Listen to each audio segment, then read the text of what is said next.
Dear student, आज हम एक बहुत ही इम्पोर्टेंट टॉपिक पे डिस्कस करेंगे जो data structure point of view से बहुत ही इम्पोर्टेंट है। और टॉपिक का नाम आप static and dynamic memory allocation के नाम से जानते हैं। इनमें मैक्सिमम टाइम क्वेश्चन ये पूछते हैं कि स्टैटिक मेमोरी एलोकेशन और डायनेमिक मेमोरी एलोकेशन में डिफरेंसेस क्या हैं, ये किस टाइप के डेटा स्ट्रक्चर पे एप्लीकेबल है। तो इन पर एक डिटेल में हम डिस्कशन करने की बात करेंगे यहाँ पर, क्योंकि डेटा स्ट्रक्चर की बात हो और मेमोरी की डीप में बात ना हो तो ये बहुत ठीक नहीं है। तो आज हम लोग इसी टॉपिक पे जरा फोकस करना चाह रहे हैं। तो आप अगर बोर्ड पर देखें तो एक हमने डायग्राम बनाया है जो कंप्यूटर का मेन मेमोरी पार्ट जहां पे हम डेटा को एक वेरिएबल में स्टोर करते हैं, तो उसी के लिए हम स्टैटिक और डायनेमिक मेमोरी एलोकेशन के कॉन्सेप्ट का डिस्कशन करेंगे। ये कंप्यूटर का मेमोरी जो इस तरीके से हम आपको दिखा रहे हैं, रिप्रेजेंट कर रहे हैं, ये जो मेमोरी दिख रही है, मेमोरी में ब्लॉक बने हुए हैं। ये ब्लॉक है जो एक एक सिंगल आपको दिख रहे हैं बॉक्सेस, वो एक ब्लॉक होते हैं और हर ब्लॉक एक बाइट का होता है।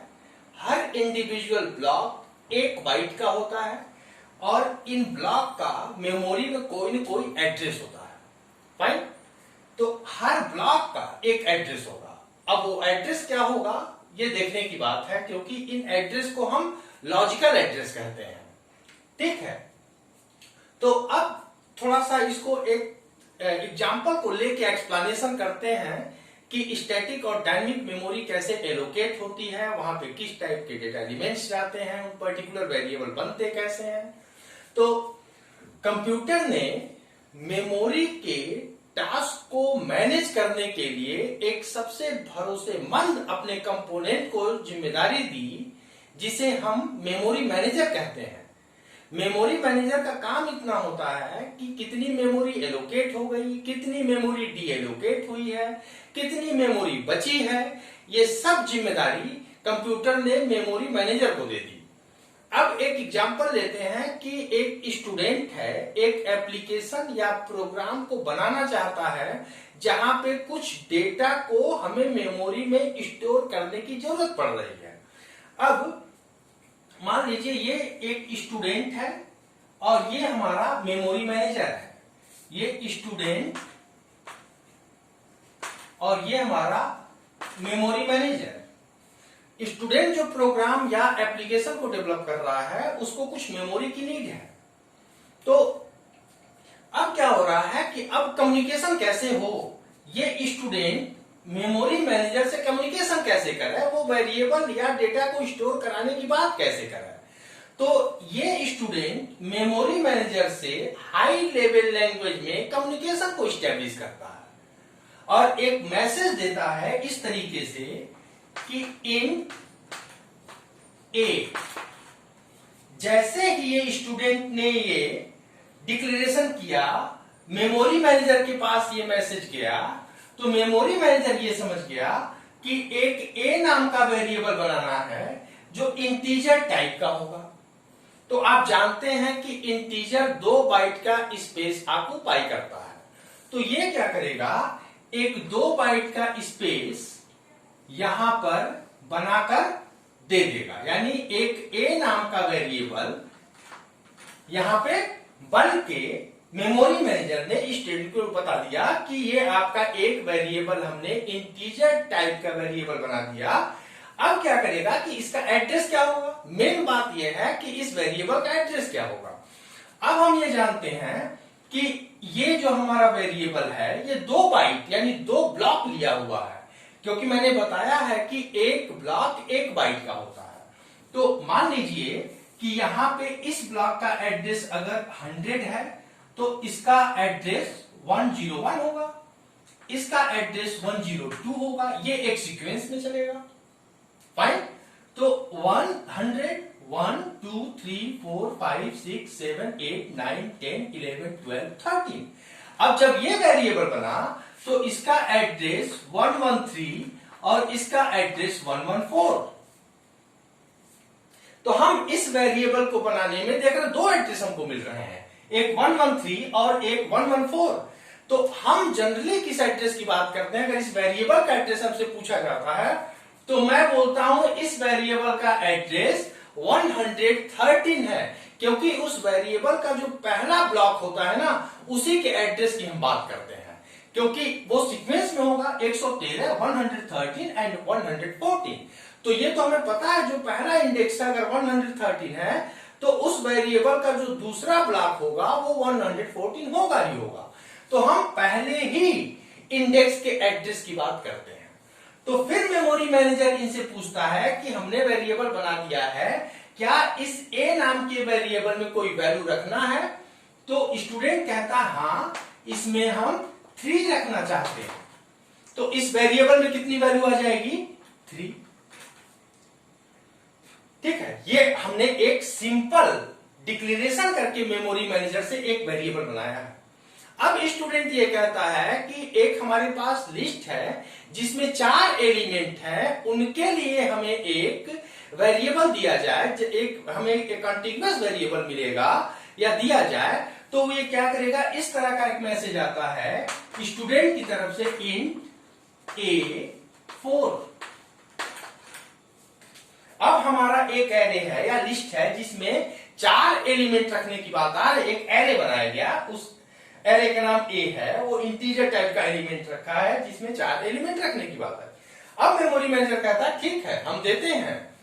तो अब वो कहीं भी एड्रेस दे सकता है, वो कहीं भी वेरिएबल बना के दे सकता है। ये निश्चित नहीं है कि यहां दे देगा, यहां दे देगा या यहीं से दे। वो जहां से चाहे वहां से उसको एक कंटिन्यूअस, क्योंकि 4 एलिमेंट है उस लिस्ट में, तो एक integer variable 2 byte space occupy करता है। इस लिस्ट में 4 एलिमेंट हैं, तो 8 बाइट का एक कंटिन्यूअस वेरिएबल बना के दे देगा।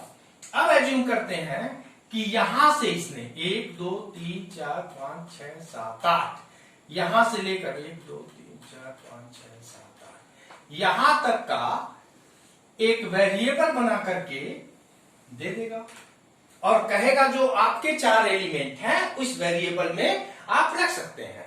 तो एक एलिमेंट यहां आएगा, दूसरा एलिमेंट यहां आएगा, तीसरा एलिमेंट यहां आएगा।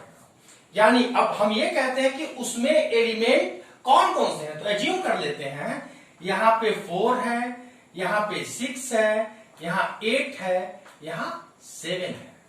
ये हमारे 4 एलिमेंट हैं और हमने उस वेरिएबल में जो मेमोरी मैनेजर ने हमें बनाकर दिया है उसमें मैं ये रखता हूं।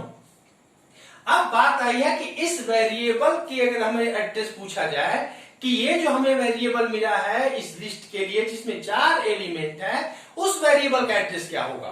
तो हम क्या कहेंगे?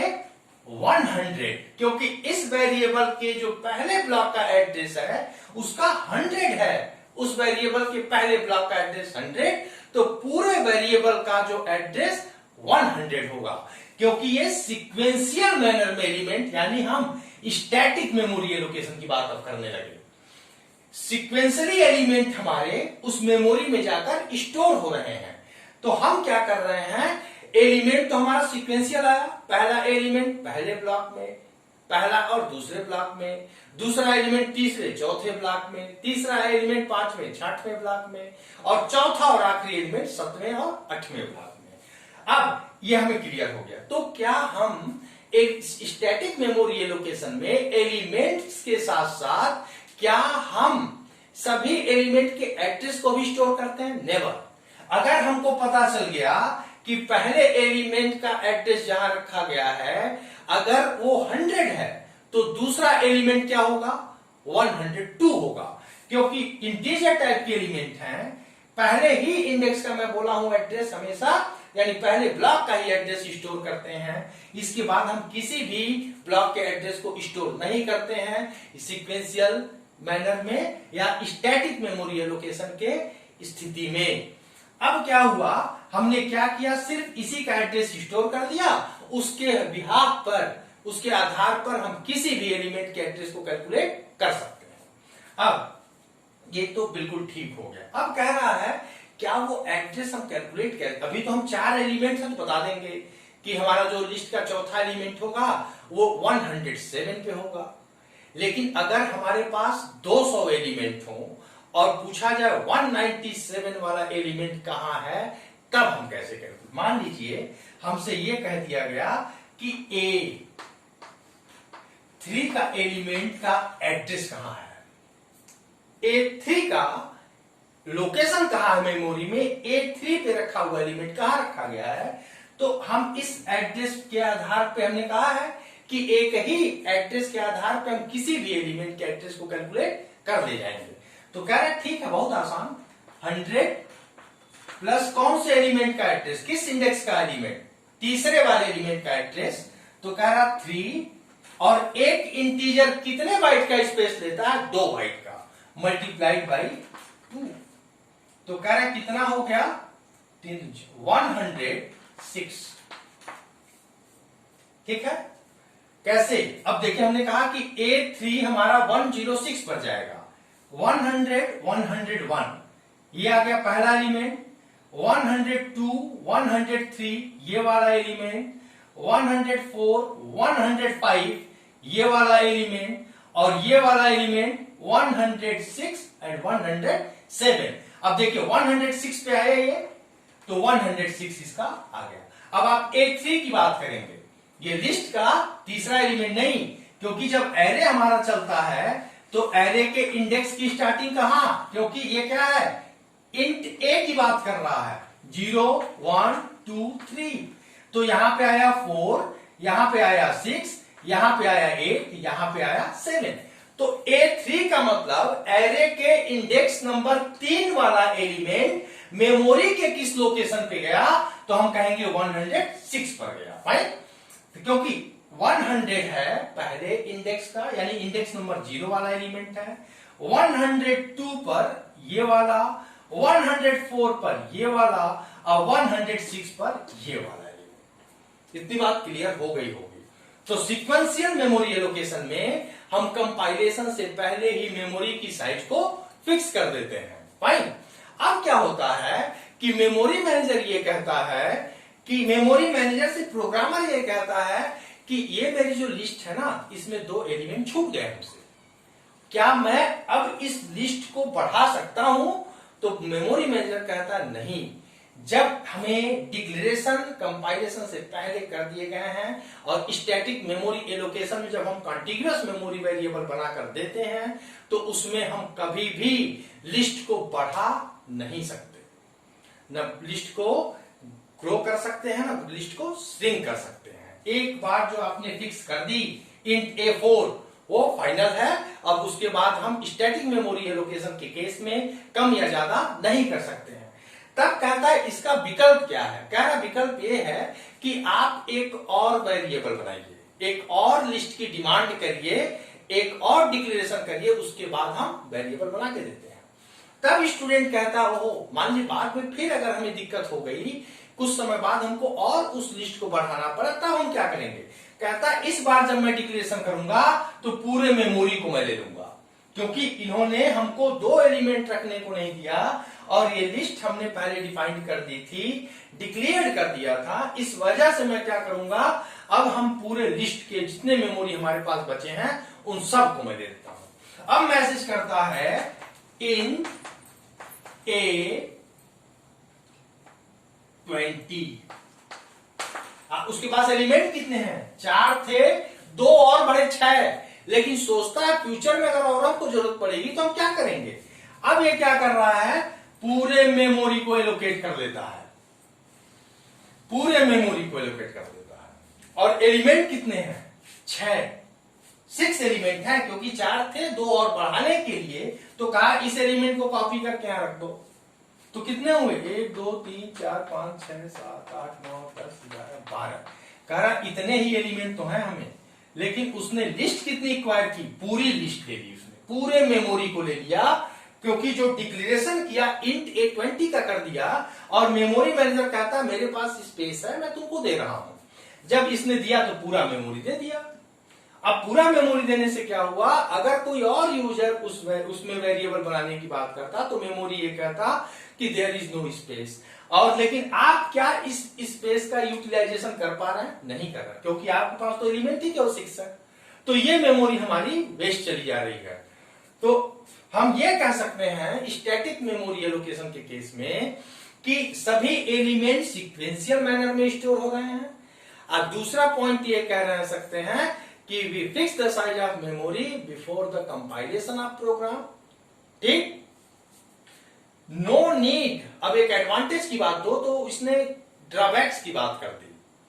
अगर हम इसके एडवांटेज की बात कहें तो ये कह सकते हैं कि we need to store the only address of the first element. On the basis of first element, we calculate the address of every element of the list in the memory. तो हम कर सकते हैं, ठीक है। तो ये कह रहे हैं कि ये है तरीका जिसमें मेमोरी वेस्ट हो रही है। क्यों ऐसा हुआ? क्योंकि कंपाइलेशन से पहले ही साइज फिक्स कर दी गई। और किस तरीके से कम्युनिकेशन स्टेब्लिश किए गए, किस तरीके से हम किसी भी एलिमेंट का एड्रेस कैलकुलेट कर सकते हैं, वो मैंने मेथड बताया। तब ये स्टूडेंट मेमोरी मैनेजर से कहता है ये तो बड़ा गड़बड़ है, ये बहुत ही गड़बड़ है, क्योंकि हमें क्या हुआ, मेमोरी वेस्ट हो गई। इसको बचाने का कोई तरीका है क्या? कहता हाँ, एक तरीका है, वो होगा हमारा dynamic memory allocation. Dynamic memory allocation में हम क्या करेंगे, ये तरीका नहीं होगा कि कंपाइलेशन से पहले हम साइज फिक्स कर दें। ठीक, कंपाइलेशन से पहले साइज को फिक्स नहीं करेंगे। तो अब हम जरा उस कॉन्सेप्ट को देखते हैं। स्टैटिक बिल्कुल तैयार। अच्छा, एक क्वेश्चन ये हम देखते हैं, जो अगर हम पहले ब्लॉक के मेमोरी के लिए जो एड्रेस हम स्टोर कर रहे हैं, उस एड्रेस को क्या कहते हैं पता है?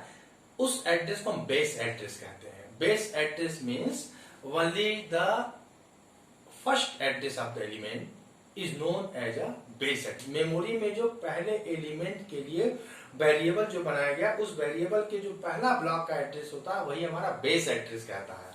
यानी बेस एड्रेस के आधार पर हम किसी भी एलिमेंट के लोकेशन को फाइंड आउट कर सकते हैं। ओके, तो अब हम थोड़ा डायनेमिक मेमोरी एलोकेशन के कॉन्सेप्ट को देखते हैं। यहां पर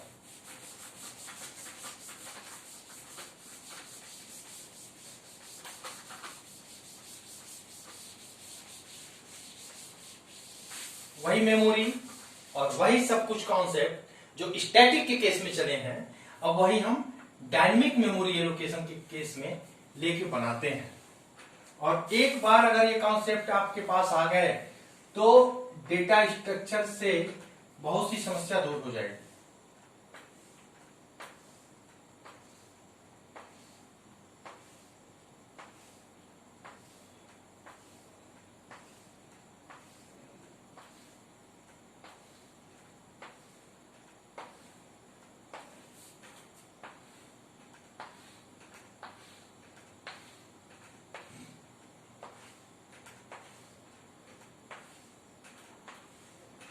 ठीक है, मेमोरी थी, जिस मेमोरी पर हमने स्टैटिक की बात करी उसी मेमोरी पर हम डायनेमिक के कॉन्सेप्ट की बात करेंगे।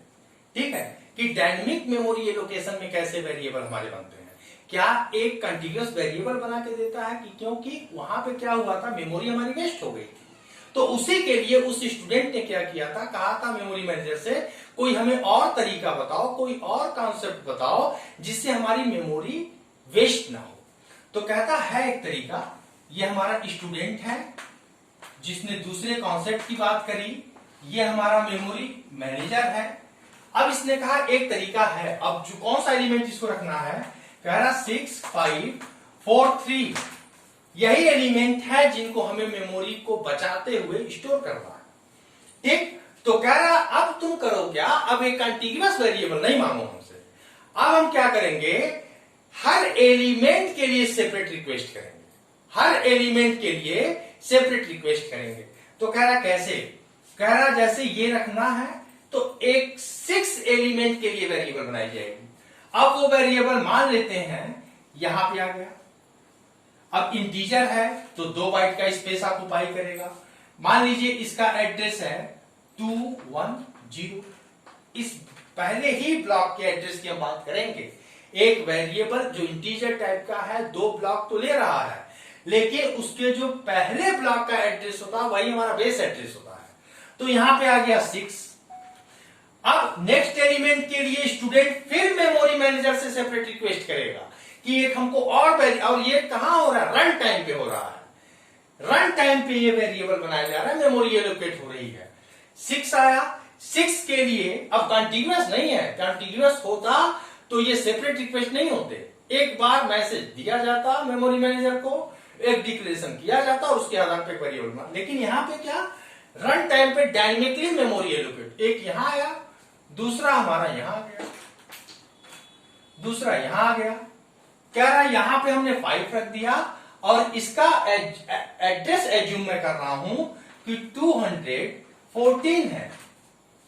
फाइन, अब इसके लिए 4 के लिए फिर स्टूडेंट मेमोरी मैनेजर को एक सेपरेट रिक्वेस्ट करेगा और वो डायनेमिकली रैंडमली एक वेरिएबल बना के यहां दे देता है। फाइन, अब यहां पे हमने लिख दिया 4।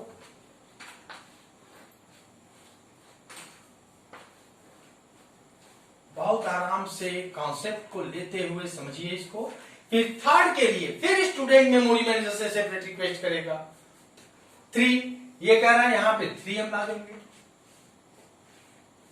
3। इसका एड्रेस कह रहा है 218, इसका एड्रेस कह रहा है 224। एज्यूम किया और ये एड्रेस किसका, पहले ब्लॉक का, ये इस एड्रेस पहले ब्लॉक का। अब कह रहा है ये तो ठीक है।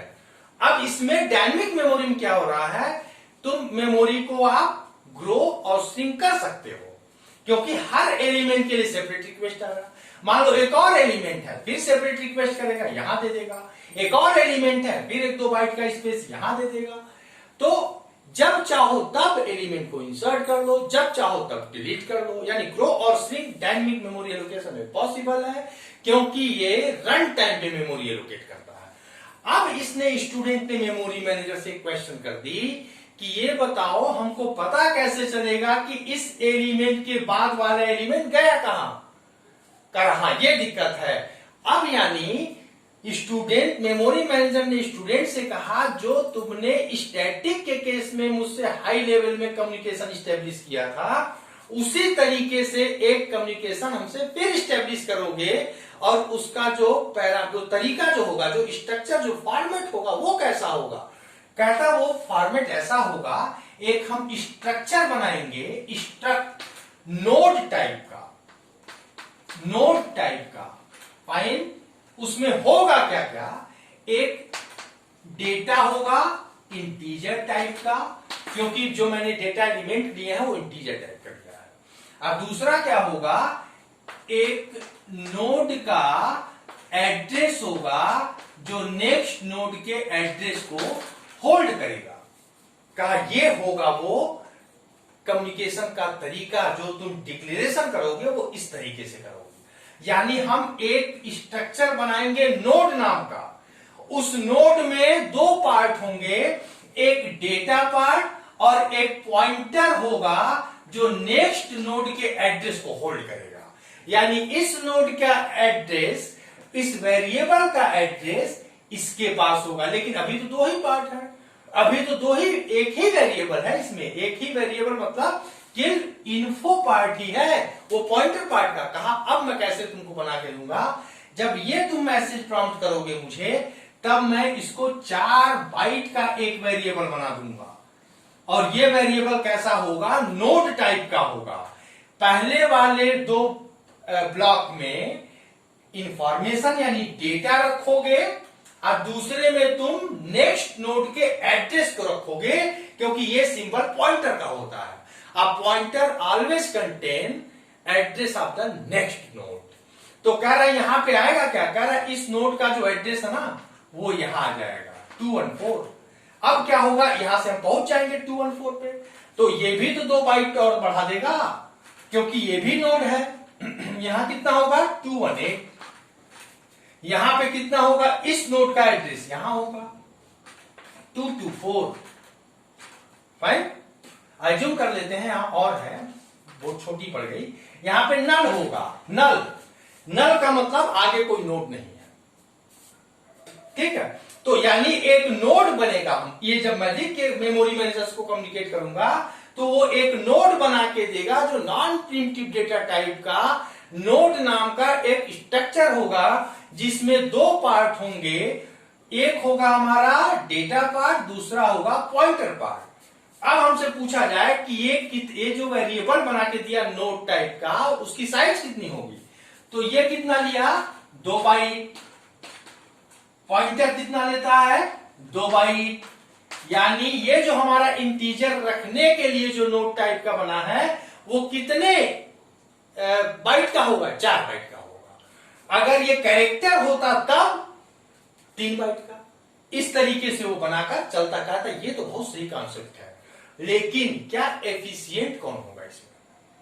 कह रहा है इसमें तो हर बार एड्रेस हमको चेंज करना पड़ेगा, लेकिन स्टैटिक में तो सिर्फ हम एक एड्रेस रखे थे, उसके आधार पे हम किसी भी एलिमेंट के लोकेशन को मेमोरी में बता दे रहे थे। कह रहा हाँ ये ठीक है, ये मेमोरी तो बचाएगा, लेकिन अगर एफिशिएंसी की बात करोगे कि कौन सा टेक्निक ज्यादा एफिशिएंट है, स्टैटिक या डायनेमिक, तो हम ये कह देंगे कि static is more efficient than dynamic, क्योंकि डायनेमिक में हर बार हमको एड्रेस चेंज करना पड़ेगा, क्योंकि जब तक एड्रेस नहीं हमको पता होगा हम उस पर्टिकुलर एलिमेंट पे पहुंच ही नहीं पाएंगे। तो स्टैटिक और डायनेमिक के कॉन्सेप्ट को आप शायद समझ गए होंगे, और यही कॉन्सेप्ट ये पूछते हैं। अब डिफरेंसेस की बात जरा करना हम लोग, डिफरेंसेस की बात थोड़ा कर लेते हैं कि डिफरेंसेस क्या होंगे इन दोनों के बीच में।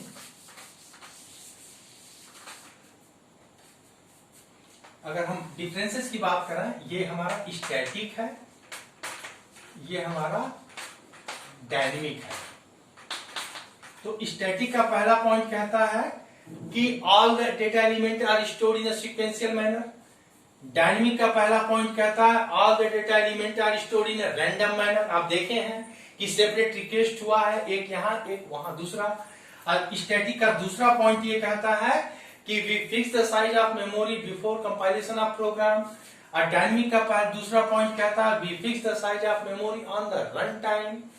थर्ड पॉइंट स्टैटिक का क्या कहेगा, कहेगा वेस्टेज ऑफ मेमोरी, ये कह रहा है नॉमिनल वेस्टेज ऑफ मेमोरी।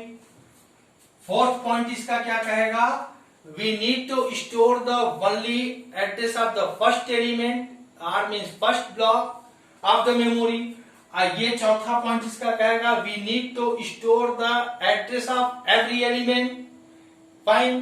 अब पांचवा पॉइंट कहेगा कि static is more efficient than dynamic, और ये पांचवा पॉइंट कहेगा कि डायनेमिक इज लेस एफिशिएंट। ये 5 हम डिफरेंसेस अगर मेंशन कर दिए दैट्स ओवर। और कितना आसानी से आप उस डायग्राम के अकॉर्डिंग डिफरेंसेस को लिख सकते हैं, जैसा मैंने बताया उन डिफरेंसेस को हम यहां मेंशन कर सकते हैं। तो इस डायनेमिक, स्टैटिक और डायनेमिक के कॉन्सेप्ट को हम डायग्राम के थ्रू समझाने की कोशिश किए हैं। शायद आपको ये समझ में आ गया है। Thank you very much.